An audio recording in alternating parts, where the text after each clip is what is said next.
everyone, this is Sawyer Studios and welcome back to another Who Would Win Wednesday. And today we have the Republic Shuttle versus the Separatist Shuttle. It's gonna be a shuttle.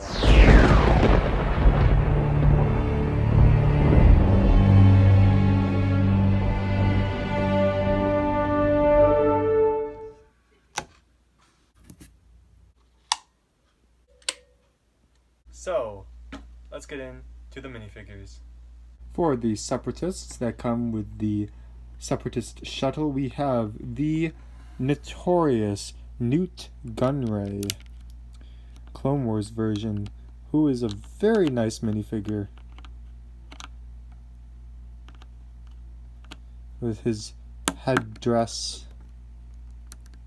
and his face, which is pretty darn accurate to the TV show. When I say accurate, I mean it's just as ugly.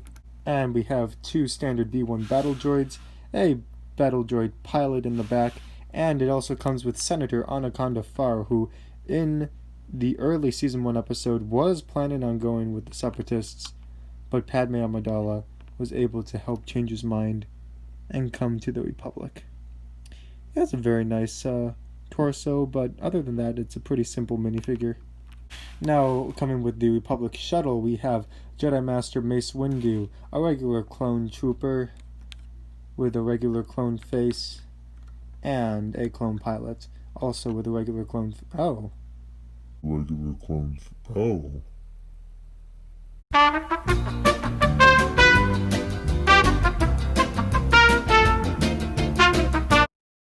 And then for the Republic Shuttle, we have Jedi Master Mace Windu, the Clone Wars version, his purple lightsaber and Clone Wars animated face.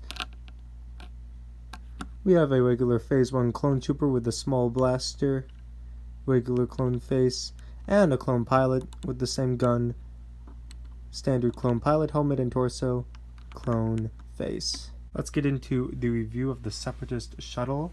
First off, it's a pretty scaled down design of the Separatist Shuttle that we got. There's this gap in the dorsal fin right here, so this antenna, when opening up, can open up fully. And inside we have the cockpit, which is literally just empty space. So this guy you can plop in, I guess, there, and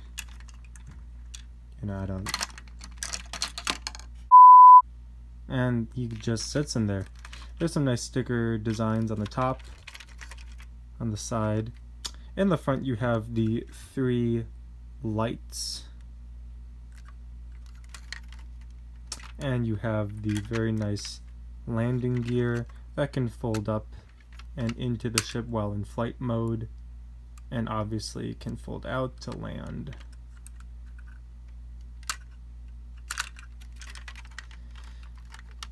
On the side you have this nice gear mechanism which reveals the inside of the ship, which is really not that much, but you take the gear, you turn it, and the doors open.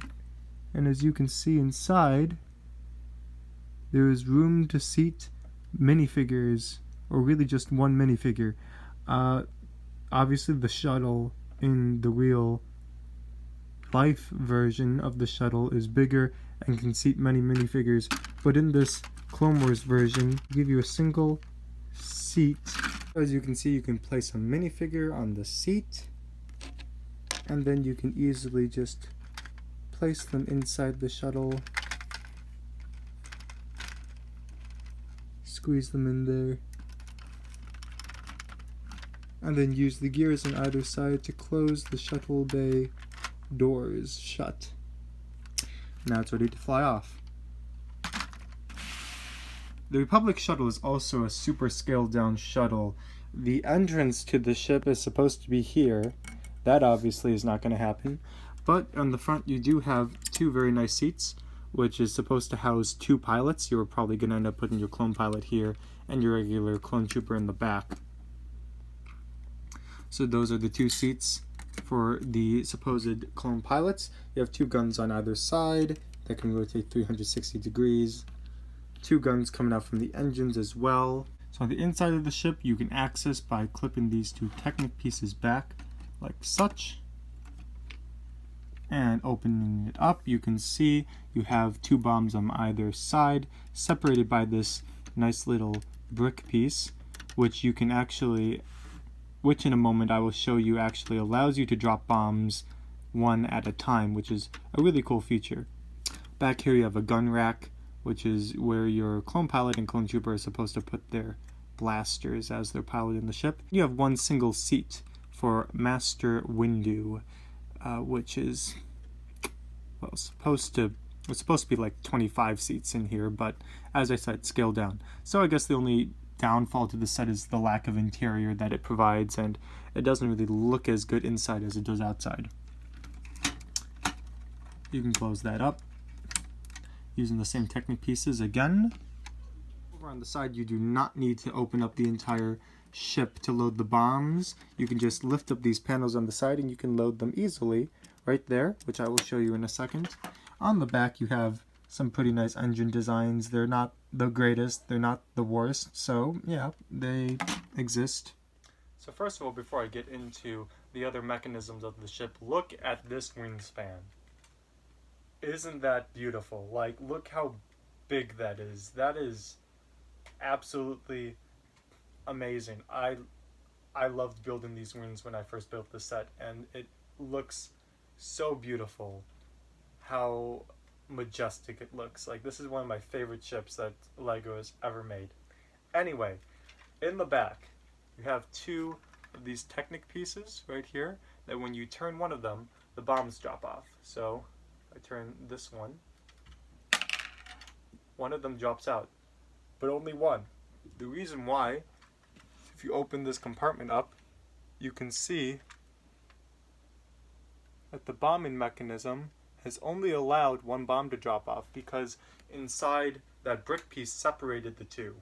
So when you turn this piece again, the second bomb drops out. That is so cool. Like, that is such a simple mechanic that LEGO utilized, but it's so effective, and I'm very happy that they designed that so both bombs don't just drop out at the same time. I think that's very clever of LEGO to do. And then, as you can see, you can just open up the flap, put the 2 bombs back in, and you can lower down the brick piece to separate the 2 so that they can drop off one at a time again. Now you can choose to drop both bombs at the same time by just lifting up the brick piece. If I turn this, both bombs will drop out.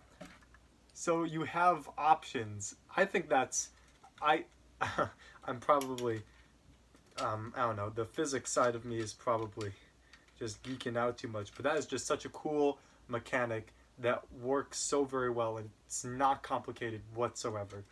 Also, this ship has a gravity-fed missile launcher. I don't know what LEGO was thinking when they made this set, but they just was so innovative with just everything. So on the inside you have this very nice rubber band spring piece that when you press this button at the back, it shoots out the missiles loaded in this rack. So if you're flying the ship and you're pressing the back button, you can shoot out missiles, and then the Technic piece falls through the bottom. This ship is so awesome. I know this is a who would win, and I'm probably going way too long into the review aspect of this ship, but this ship is so freaking cool.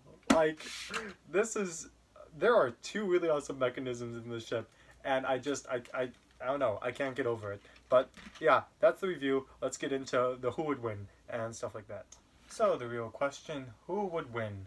I don't even think I need to go into this really. The Separatist shuttle, we don't even get guns on this ship. This ship is so freaking awesome. Like, this ship is gonna win over this one no matter what. They've got Master Windu. Sure, they have a senator and can hold him hostage, but like, he dies in the Clone Wars anyway. Who really cares? So, you know, I don't need to go into this anymore. Like, I think we can all agree that this ship would win. The Republic would win. That's that. There we go. Thank you. This is Sorry Studios. Please like, comment, subscribe down below. Definitely like this video if you like this ship, because this ship is awesome. So I should definitely see everyone liking this video, because this is, I would like to see LEGO make a UCS version of this. I think that would be absolutely epic. So let's get that going, Lego. Let's start making a UCS version of this Republic shuttle. That would be absolutely massive, but be absolutely worth it. Alright, thank you for watching, everyone. This is Story Studios, and I'll see you all next time.